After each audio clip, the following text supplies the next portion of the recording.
अभी जो एग्जाम हुई उसमें हमारे SC ST के लोग सिलेक्ट नहीं हुए, लेकिन सिविल जज की ऐसी कौन सी एग्जाम होती है जिसमें हमारा बच्चा 40% 50% मार्क्स नहीं ला सकता? आपने उसके लिए कट ऑफ मार्क्स रख दिया 50% कि हमको इसको 50 नंबर नहीं देना है। आपने देख लिया कि इंटरव्यू में हमको इसको 20 नंबर नहीं देना है, इसको 19.5 नंबर देना है। तो भाई कौन सिविल जज बना देगा हमारे बच्चों को? ये कौन सा नियम है और ये कौन कर रहा है? ये हमारा हाईकोर्ट कर रहा है, जिससे हम न्याय की उम्मीद करते हैं। वही लोग हैं कॉलेजियम में अपने लोगों को पास करेंगे। वो इसीलिए तो बनाया गया कि राष्ट्रपति की शूद्र बन गया है तो अब शूद्रों को जज बनाएगा। तो इसलिए 1997 में राष्ट्रपति बने, 98 में कॉलेजियम बना दिया।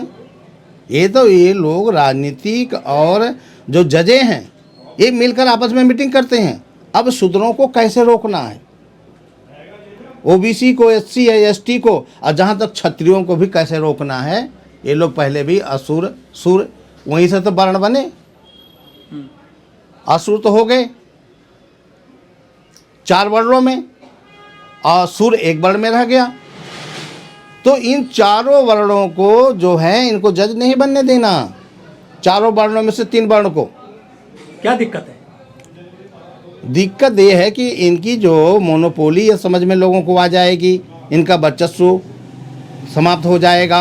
अपने वर्चस्व बनाए रखने के लिए कोर्ट में, प्रशासन में, हर जगह अपने आदमियों को बैठाते हैं, जिससे जो 85% 90% जो शूद्र हैं यहाँ पे, इनका कोई काम ना हो सके, हरासमेंट हो, इनका विकास ना हो सके, एजुकेशन में विकास ना हो सके। आपका कहना यह है कि हाई कोर्ट, सुप्रीम कोर्ट में जज क्यों नहीं बनते हैं, क्यों नहीं बनने दिया जाता है? अगर बनने दिया जाता तो कॉलेजियम क्यों आता? ये मामला कॉलेजियम से शुरू होता है। जब हमारे देश में शुद्ध राष्ट्रपति बने, ठीक 1997 में राष्ट्रपति जी बने KR नारायणन साहब। 1998 में कॉलेजियम पास हुआ। कॉलेजियम जो पास हुआ है वह कॉलेजियम भारतीय संविधान अनुच्छेद 124 बनाम अज्ञात में पास हुआ है। कोई मांगने नहीं गया था कॉलेजियम। उस समय कांग्रेस और भाजपा विपक्ष में थी, कांग्रेस की सरकार थी, KR नारायण साहब राष्ट्रपति थे। सुप्रीम कोर्ट में बहुत सारी चीज़ें खिंचातानी चली, लेकिन यह मामला जब राजनीतिक आया कांग्रेस की तरफ तो उनकी आवाज़ को दबा दिया गया, एक भी बात नहीं सुनी गई। तो 1998 में कॉलेजियम पास किया गया। मेन पास करने का जो कारण था कि अब जो शुद्ध राष्ट्रपति बन रहा है तो हाई कोर्ट, सुप्रीम कोर्ट में वह जज बनाएगा, क्योंकि जज बनाने की पावर उस समय कॉलेजियम से पहले राष्ट्रपति जी को थी। महामहिम राष्ट्रपति जी आर्टिकल 124 में ये कहा गया है कि महामहिम राष्ट्रपति जी अपने हस्ताक्षर और मोहर से हाई कोर्ट, सुप्रीम कोर्ट के जज बनाएंगे। इसमें KR नारायणन साहब ने बहुत विरोध किया। हम लोग इस बात को पेपरों में देख रहे थे, लेकिन उनका साथ संसद नहीं दी। जो सांसद थे वो सभी लोग कांग्रेस के थे। जो SC OBC के जो सांसद थे उनको संविधान के बारे में जानकारी नहीं है। न उन्होंने इस बात का कभी आज तक विरोध किया, न तो कोई आंदोलन करा। इसलिए जजों की नियुक्ति जज द्वारा किए जाने का प्रावधान असंवैधानिक सुप्रीम कोर्ट द्वारा किया गया, जबकि असंवैधानिक आदेश पास करने के लिए या संविधान की अवहेलना करने पर महाभियोग है सुप्रीम कोर्ट, हाई कोर्ट को। लेकिन आपके सांसद इस बात को समझे तब तो। क्या काबिल नहीं होते SC ST के लोग जो जज नहीं बन पाते हाई कोर्ट में? न, काबिल तो पहले सांसद नहीं है।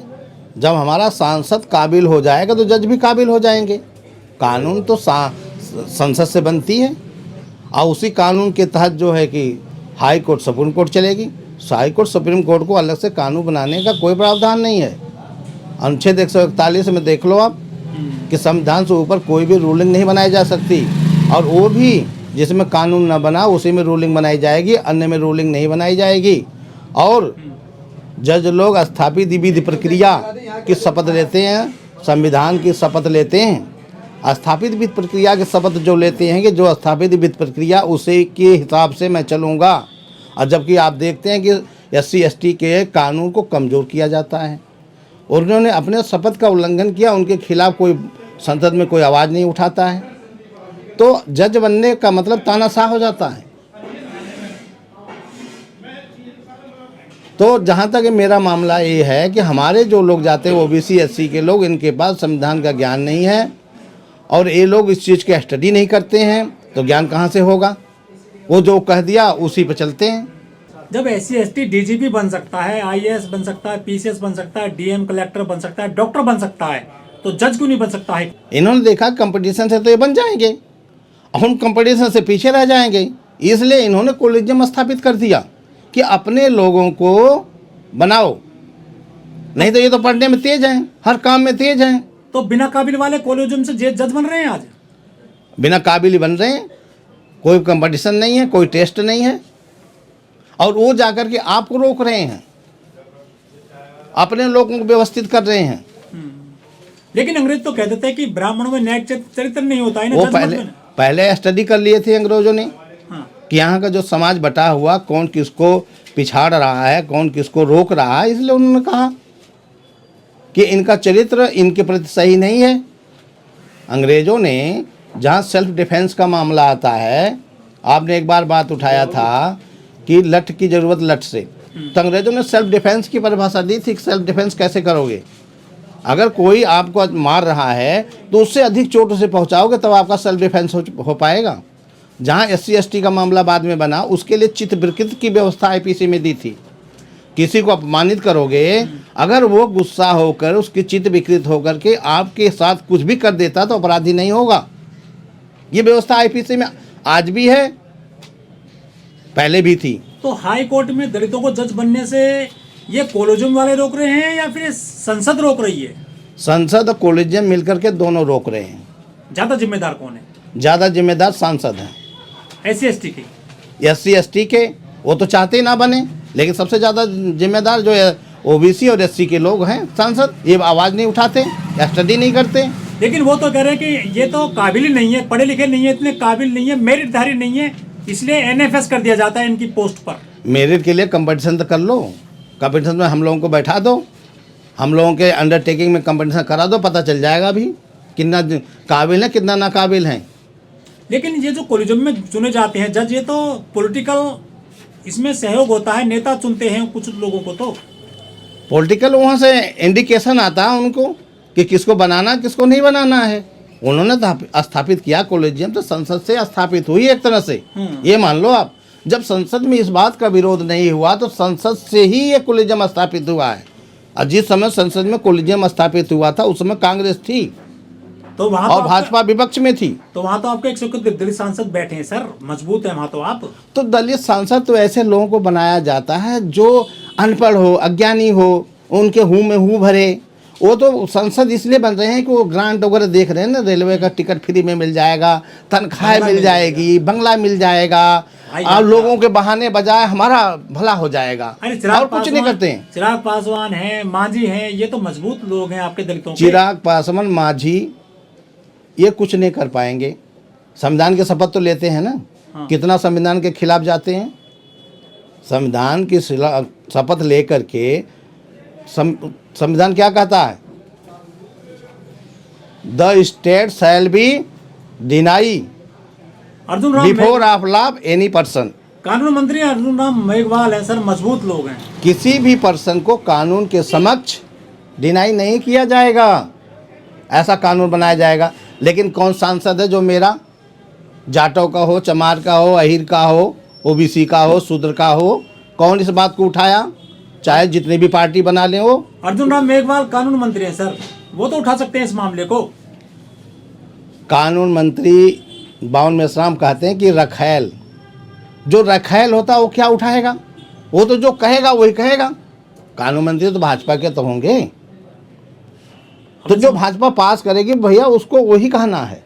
तो दबाव में कानून मंत्री, दबाव में तो सारे सांसद जितने जीते हैं वो अपने से बोल नहीं सकते कुछ, तो नुकसान कर रहे हैं समाज का। तो नुकसान कर रहे हैं, सारे नुकसान कांग्रेस के लोगों ने नुकसान किया और भाजपा के लोग नुकसान कर रहे हैं। ये तो हो हल्ला करके केवल ग्रांट की तरफ जा रहे हैं कि मेरा कुछ भला हो जाएगा लोगों के बहाने, सांसद निधि और कुछ करना नहीं सांसद निधि से है। सांसद निधि मिल जाएगी, कुछ रेलवे का टिकट मिल जाएगा, अपने लोगों को रख लेंगे, कोई व्यवस्था नहीं, समाज के लिए कुछ काम नहीं कर रही। कुछ भी नहीं। न तो एजुकेशन पर इनका बल है, न तो मेडिकल पर इनका बल है।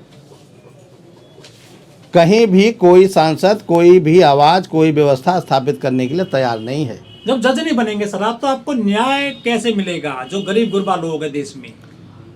जज बनेंगे कहाँ से जब कॉलेज स्थापित हो गया और लोगों की मानसिकता है कि शूद्रों को जज और हर जगह से रोका जाए अक्सर, और जिन लोगों को आप जज बना रहे हैं वो लोग तो मनुवादी मानसिकता के लोग हैं। जिन्होंने मनुस्मृति लिखा था उन्हीं के तो वंशज हैं। वो कैसे ही आपको न्याय दे देंगे? वो मनुस्मृति में जजमेंट दे रहे हैं, मनुस्मृति के अनुसार जो जज है। वो तो देंगे, उनकी मंशा है, वो तो चाह रहे हैं कि मनुस्मृति लाएं। बहराइच वाले मामले में दे दिया और वो बिसाड़ा कांड में भी इसी की प्रक्रिया चल रही है। वो तो देगा, वो तो बैठा, वो देगा, उसके हाथ में है। स्थापित होता है संविधान से और न्याय देता है मनुस्मृति से। ये तो कोई बोलने वाला नहीं। दवा क्या है संसद सर? में दवा क्या है सर इस पूरे मामले की? जज कैसे बने ये? संसद में कोई बोलने को तैयार नहीं है। सांसद लोग सोए हुए हैं, उन्हें ज्ञान नहीं है इस बात का, न ज्ञान प्राप्त करना चाहते हैं, आलसी हैं। इनके पास कोई शक्ति नहीं जो उठा लें। चाहे चिराग पासवान हो, मांझी को ले लो, नीतीश को ले लो, बहन जी को ले लो, अखिलेश जी को ले लो, ये आपके भला के लिए नहीं चाहते हैं। न तो इनके पास ऐसी कोई मानसिकता है कि जो ये भला कर लें। लेकिन वो तो बर्खास्तगी की तलवार लटक रही है संतोष वर्मा पे, तो उन्होंने मामला छेड़ दिया है। वो तो चाह ही रहे हैं कि बर्खास्त हो जाए। वो तो जो विभाग में भर्ती हो जाता है उसे ये सारे मिल करके बहुत तंग करते हैं। वो तंग होने के जित विकृत की अवस्था में ऐसी बातें बोल देते हैं, और जो हवा करते हैं कि वो अपना उनको टर्मिनेट कर दो किसी बात को लेकर के। ये तो हवा भरी जाती है। जहाँ पर 10 आदमी बोलेगा, एक आदमी तो बोल ही देगा। आप देखो ना, बैठो कहीं, फिर देखो कि किस तरह की कमेंट होती है। जो कमेंट करने वाले होते हैं उनके बारे में अगर पीछे जाओ तो देखो, तब समझ में आता है, तब तो मुंह बना लेते हैं। तो सारी व्यवस्था जो संसद से चलती है और कोलिजियम से चलती है, और 124 वर्सेस अनोन में जो पास हुआ इसके खिलाफ अभी तक नहीं गया। महामहिम राष्ट्रपति को ऐसे आदेश को रिजेक्ट करने की पूरी पावर है, वो अपने पावर का इस्तेमाल नहीं करते हैं।